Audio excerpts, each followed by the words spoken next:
Before we get into any of the bad news from today, I got to remind you that I'm going to be live for Sunday Night Football. 7:25 p.m. Eastern Time is when we're going live right here on Ravens Rundown.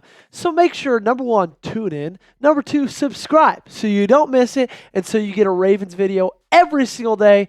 And you know, this is the best place to be if you're a Ravens fan on YouTube. So hit that subscribe button and we'll get started with the bad news from today. Look how upset I am. So sad. So what's the bad news, Joey? Well, 4 out of the 5 starting offensive linemen are on this week's injury report. This is a report that came out yesterday. Daniel Faalele was on there with a hip injury. He was a full participant, however. But Tyler Linderbaum, Patrick Mekari, and Andrew Vorhees all did not practice yesterday, all dealing with different injuries, knee, neck, ankle. You always hate to see a guy suffering with a neck injury because you never know how serious it was. And then today, Jeff Zrebiec from The Athletic tweeted out a little bit of good news. Tyler Linderbaum and Patrick Mekari are all back practicing, but still no sign of Andrew Vorhees. And what just really sucks about this, in my opinion, is that this offensive line is coming off of their best game of the season, and by far, it's not even close. We'll get into some of the numbers coming up soon, but man, the way that they played against the Cowboys, the way that they pushed Dallas off the line of scrimmage, both in run blocking and in pass protection, was so impressive. And I said it from the beginning of the offseason. I looked at everybody here and I said, guys, I know there's 2 brand new starters on this offensive line. I know other than Tyler Linderbaum and maybe Ronnie Stanley, there's not a guy in this offensive line that we think can make a Pro Bowl. But I knew it was just going to take a couple weeks to gel. We were freaking out after week 1. We're freaking out even more after week 2. And then after week 3 in Dallas, right, we're feeling a little bit better about it. How would you grade the offensive line's performance against the Cowboys, right? Would you give it an A, B, C, D, or F? I personally would probably give it an A.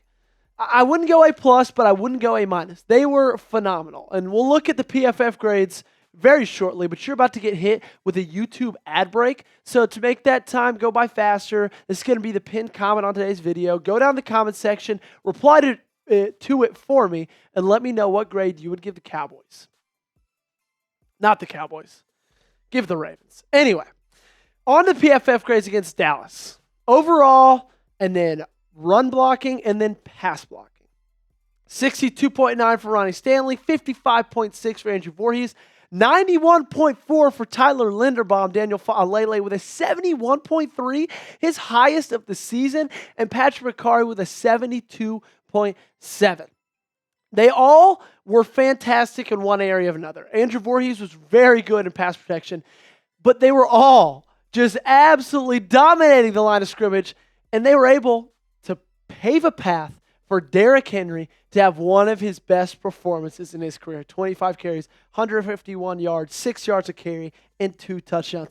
What's so impressive, and not even his stat line right there, but it's the fact that the Ravens had 161 yards before contact against the Dallas Cowboys. Not 161 yards, that's still an impressive day, but 161 yards before a running back or before Lamar or before a fullback were touched. That's ridiculous. And what's been great so far is you've seen the improvement week over week. Here's Tyler Linderbaum, Daniel Faalele, and Patrick Mekari's week by week overall PFF grades. Tyler went from 61 week 1 to 73 to 91. Daniel Faalele, the biggest question mark and the biggest guy people hating on after the Raiders game, bumped up from a 53.3 to a 71.5 from that week to the next. Patrick Mekari steadily improved every single week. And that's why it's such a bummer that a lot of these guys are finding themselves in the injury report. But also, I know you might not. Everybody feels differently about PFF grades, right? Some people love them, some people hate them. Let's give you some deeper analytics, okay? This is pass block and run block win rate. So win rate is if you can keep a block for 2.5 seconds or longer against the guy you're going up against. And for pass blocking, the Ravens 68% of the time win their pass blocking reps. That's fourth in the NFL. Their run blocking reps, they win those 72% of the time. That's 13th in the NFL. And who would have thought, man? Who would have thought that this line has been playing so phenomenal? And that's kind of why I bring it back to the whole bad news thing from the beginning. Is it's a real bummer that coming off their best game of the season, you find 80% of them on the injury report. But that's just football. Who would you say has improved the most, right? I showed you their PFF grades just a minute or so ago. Let me know in the comment section down below. Is it Tyler Linderbaum? Is it Daniel Faalele? Is it Patrick Mekari? You let me know in the comment section. If I'm voting, I'm probably typing DF for Daniel Faalele. But let me know in the comment section down below. Before we move on, let's talk about the guy that they were blocking for, paving the way for, and that's my man, Derrick Henry. You can head over to chatsports.com/King Henry if you want a jersey, if you want what I like to call a shirsey, or if that special lady in your life wants a jersey or a shirsey. What's cooler than being absolutely dripped out with your woman? Nothing. I can tell you that. So go on to chatsports.com/King Henry. There's free shipping on all Derrick Henry gear, and I can tell you this. His stock has never been higher than it is right now. They always say buy low, sell high, or I think that's the phrase. I don't know. I talk about sports for a living. I'm not in the stock market. Anyway, you should head over to chatsports.com/King Henry and get yourself a jersey today and take advantage of that free shipping because, guys, there's just not a better offer than this. So head over there right now. So why is this such bad news? And I'll tell you why. Not just the fact that they've been playing really well, but it's kind of who you're going up against as well, right? Because you're not just going against some schmucks this week. You're going against some pretty good talent, some Hall of Fame talent either. Because you're going up against Von Miller, who's got 5 tackles and 3 sacks on the year, and you're going up against Greg Rousseau, who's got 11 tackles and 3 sacks on the year. Both of them are top 10 in sacks in the NFL, and they've been having absolutely monster seasons. And this is just how the modern NFL is. Every single week, you're going to have to go against edge rushers that are elite. You saw it week 1 against Chris Jones. Maybe not an edge rusher, but an interior defensive lineman. Then you saw it week 2 against Max Crosby. Then you saw it last week against Micah Parsons. But the question is can you make these guys look like the Ravens made Micah Parsons look last week? It's going to be hard. It's going to be a task. Because on the opposite of pass block win rate, there's pass rush win rate. And the Bills are really high in that category. They win 47% of their reps, which is 8th in the NFL. And on run stop win rate, 35% of the reps, which is 3rd in the NFL. And this is kind of already bad news too because Lamar, historically, has struggled when he's played Buffalo.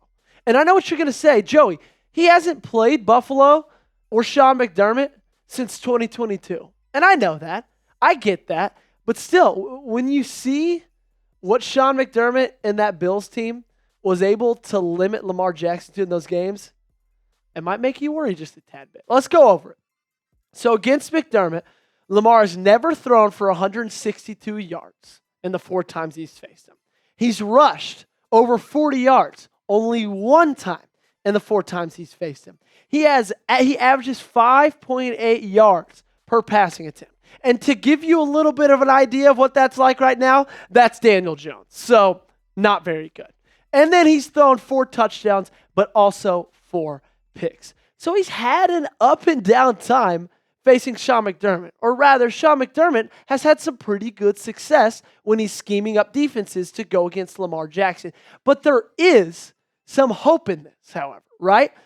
Because Buffalo played zone over the last 4 matchups 70% of the time against Lamar.